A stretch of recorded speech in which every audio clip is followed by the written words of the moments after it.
अस्सलाम वालेकुम। कैसे हैं आल फ्रेंड। आज जो है वो बारिश हो चुकी है सऊदी अरबिया में। सुबह का टाइम है, तकरीबन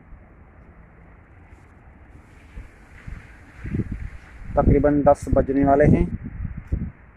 और ये सऊदी अरब में जो है वो बारिश हो चुकी है, आप देख सकते हैं।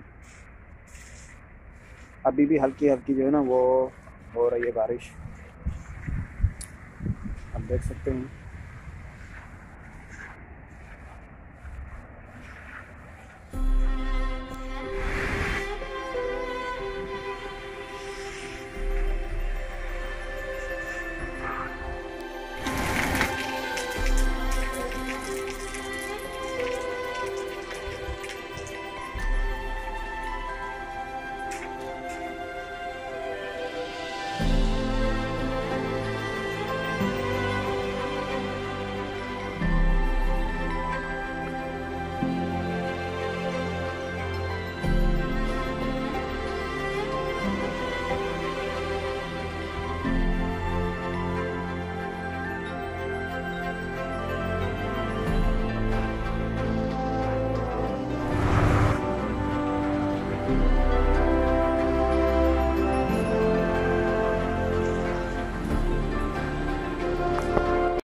और जो है मैंने भी ये नाश्ता ले लिया है, रोटी ले ली है और सेब ले लिए हैं।